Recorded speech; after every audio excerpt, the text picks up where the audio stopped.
What is going on, everyone? Happy Friday night. We got golf to talk about. Wells Fargo Championship, round 3, leaderboard update, betting update, weekend best bets. Who's going to win? Interesting question. I wish I knew who was going to win. I'd be the richest man in the world. But we got a bunch of leaderboard. We got three guys tied for the lead, and then the cut sat at -1, T55 and ties. So a 7-stroke difference between first place and the cut. Everyone on this leaderboard is live. Every single player on this leaderboard is, not really, but there's been comebacks of 7 strokes regularly on the PGA Tour. So it's not like it's that tournament where it's a 12 to 15 shot difference between first and the cut. There's a very bunch leaderboard with some names from the top all the way to the bottom. It's going to be a really fun weekend. And I guess with John Rahm and Scotty Scheffler not being in the field, Rory McIlroy being a mental midget, anyone can win this golf tournament. So we'll pull up the leaderboard, talk about some guys at the top, talk about how it shaped out, how I think it's going to shape out over the weekend, how they got there. So Tyrrell Hatton, Nate Lashley, and Wyndham Clark sit at the top. I gave out Tyrrell Hatton 45-1 to be the first round leader. And if he shot that 65 yesterday, I would have gotten paid. Sadly, he didn't, and he did it today. But a true last man off the sea situation. I bet Sam Burns over betting Tyrrell Hatton. I don't regret doing that because Sam Burns is the guy who wins golf tournaments. Tyrrell Hatton does. I won't really lose sleep over not betting Tyrrell Hatton, but I bet him first round leader, and I wanted to bet him to win this golf tournament. But not that he's going to win. There's some horses behind him for sure, but he's playing really good. Looking into Tyrrell Hatton's stat profile, which we will, at least for the top 3 guys, 4th off the tee, he's gaining across the board, and he's doing really well ball striking. He is 4th in this field ball striking, gaining 5.58 strokes behind Nate Lashley, gaining 7.3 strokes ball striking, which is crazy for Nate Lashley because this kind of came out of nowhere from Nate Lashley. Truly, let's look at Nate Lashley's form. Can we pull him up right here? Let's look at Nate Lashley's results and see where this came about. So 2 straight made cuts, 31st, 30, 39th. Cut. His best finish was 3rd in Puerto Rico, 7th in. There was really nothing saying why Nate Lashley should have popped like he did. And looking at his stat profile, he ranks 119th off the tee, 96th. He's like a very tour average, okay player, which he's kind of been for his career. Won at the Rocket Mortgage, I think, 2019, before the year before Bryson won it as a Monday Q. But he's here. He's first place in this golf tournament, and he's doing it well. He's not doing it all putting. He is only gaining a stroke and a half putting. He's leading the field in ball striking. We saw a very, very similar situation a few weeks ago. What was it? No, it was the Valspar when I think it was Ryan Gerard was leading the field ball striking, and then he just faded completely because he's not really a guy who should be in this situation, especially when you got horses behind him, such as Justin Thomas, Xander Schauffele, Adam Scott, Sungjae Im, Tommy Fleetwood. It's really interesting how this leaderboard is panning out through 36 holes. Talking about Wyndham Clark, I'm not really surprised to see him at the top of the leaderboard again. And that's a bet I want to make. I want to bet Wyndham Clark to stay in the top 10 at -150. Those odds should truly be closer to -250. That's crazy. I'm betting a -150 in golf. But Wyndham Clark is not a guy who's going to give it up as soon as Bo Holser would give it up. Wyndham Clark might give it up in the last 3 holes, but I think he'll finish in the top 10 in this field at this golf course. A golf course where you have to really hit your driver well. And looking at Wyndham Clark, that's the kind of golfer he is. He's one of the best drivers on tour.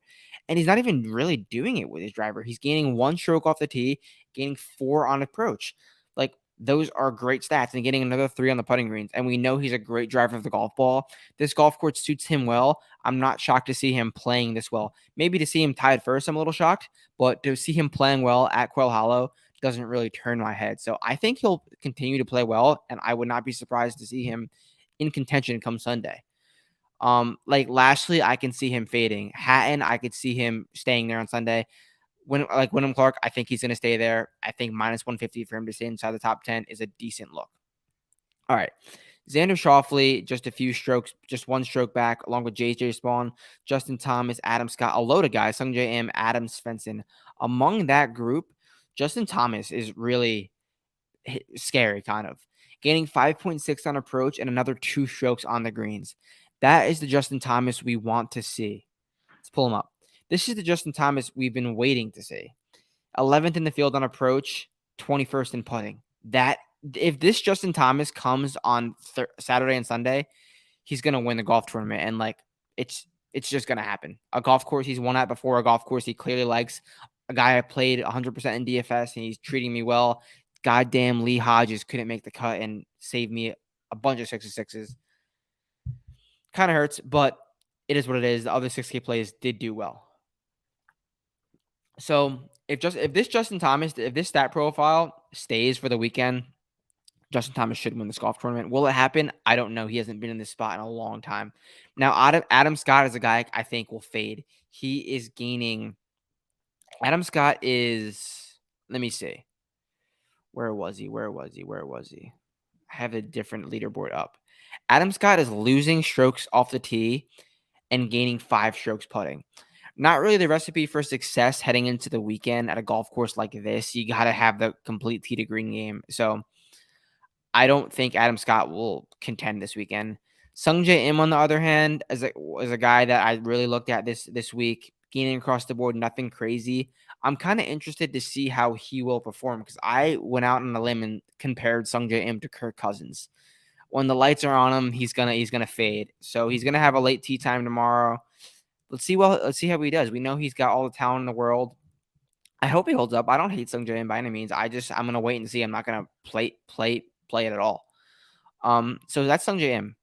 Adam Svensson is a guy who was brewing. He was crushing the ball at Mexico and was putting like shit. Now Adam Svensson finds himself 1 stroke off the lead, around a -3 and around a -4 today, gaining 4 strokes ball striking and another 2 strokes putting. That is a recipe for success. And I like the way he's doing it. I kind of want a guy who is plotting rather than just had 1 round of 6 under today, like Hatton. I want a guy who is consistency. -3, -4. We know Svensson's not scared to compete. He competed at the Players Championship. He was in the final group on Saturday. And he is a PGA Tour winner this year.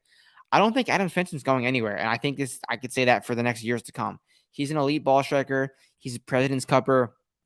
Look for Adam Svensson to contend this weekend. I could say look for him to contend. He's in 4th place, but I'm saying I don't expect him to fade is what I'm getting at. Down here at this -6 spot, T10, KH Lee was kind of leading this golf tournament a majority of the Friday afternoon, and he doubled hole 9. His last hole, he drove. Look where he drove it on hole 9. And I kind of want KH Lee to continue to play well because I just want him teed up as much as possible heading into the Byron Nelson where he's won the last 2 seasons. Let's see how KH Lee's doing it. 7th on approach. I mean, that's a stat profile. That's the stat profile you want to see from KH Lee. So I hope he continues to play well. I want a chalky KH Lee. He will not win the Byron Nelson 3 straight years. I can promise you that.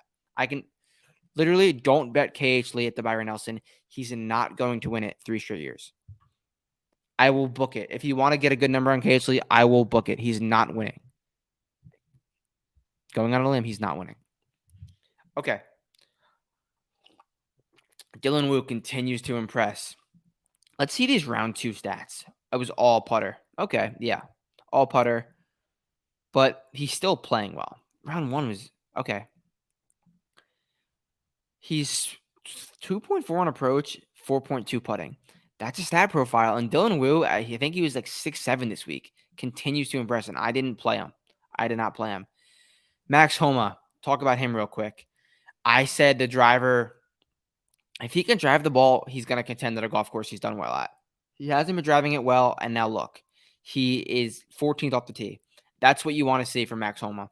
I didn't want to play it because I didn't know what we were going to get. He said on his interview, The stats might not show it, but I've been playing well. I know it was at the Zurich and at the match play. Xander Schauffele said the same thing. I've been playing well, but the results aren't there. He kind of alluded to this. I didn't play it. I kind of wanted to wait and see. I didn't want to buy Max Homa at that price when I didn't see the stats incoming, but he's there and he's playing well. Now, I'm interested to see Patrick Cantlay's stat profile because obviously I bet him at 14-1 this week. Modest. Very, very, very, very, very modest. I'm happy to see him gaining with the putter. He finally gained with the putter at the RBC Heritage, and the ball striking was best in the world. Ball striking is kind of taking a seat back, but I want the putter to catch up to that ball striking. I'm going to keep betting Patrick Cantlay. I think he's still live this weekend. I like that he's not going out in the final group. He should be able to catch up, get into contention come Sunday. So a bet I want to make, I talked about that. I think Wyndham Clark will stay in the top 10 minus 150. I also like Wyndham Clark matchups. Another bet I want to make. I want to fade Bo Hostler tomorrow because look at this stat profile. He's third around the green. He's eighth in putting. Losing on approach, about a field average off the tee. Bo Hostler is a guy who's been playing well, but when he gets into contention on the weekend, we know he completely falls apart.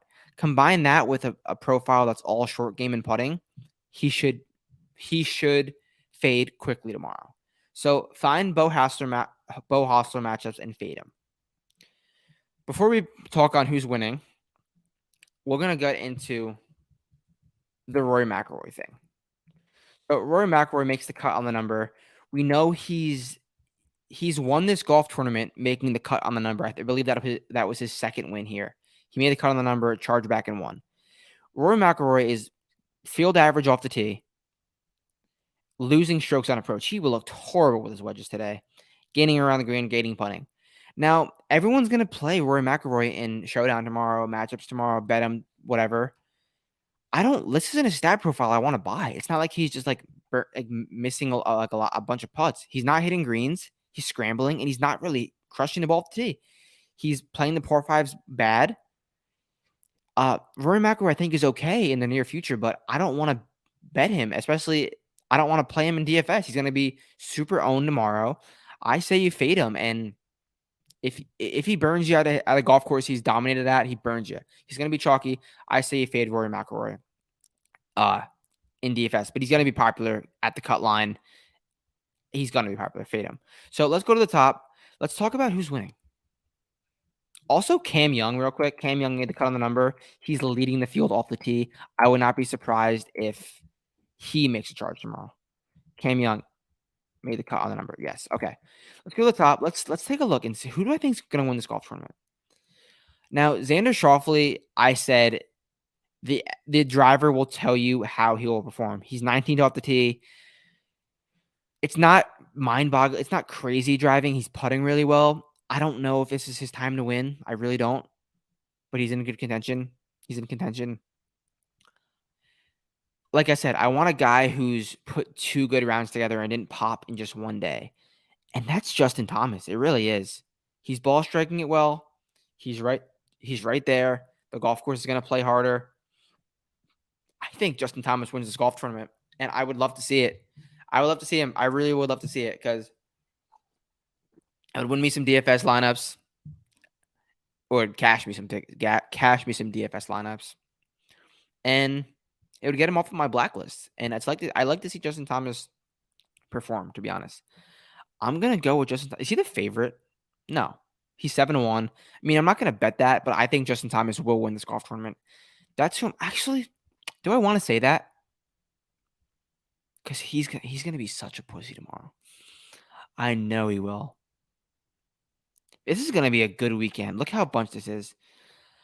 I would be upset to see Hatton winning because I bet him first round leader, and I bet Sam Burns over him outright. But I could see it. Like, I really was close to betting him. I bet him first round leader for a reason. I could see that. Wyndham Clark will contend but fade late. Xander, if he can drive it a little bit. There's so many guys that can. Obviously, it's so jam packed. I can see Adam Scott fading. Sung J M, you're gonna have to show it to me. I'll lock in Justin Thomas. That will be my pick to win. We've been doing good with who's going to win on this show. So we'll go with Justin Thomas. Best of luck to you guys this weekend. Any questions, you know where to DM, you know where to find me. And we have Byron Nelson next week and the PGA Championship the week after. So I will catch you guys on Monday.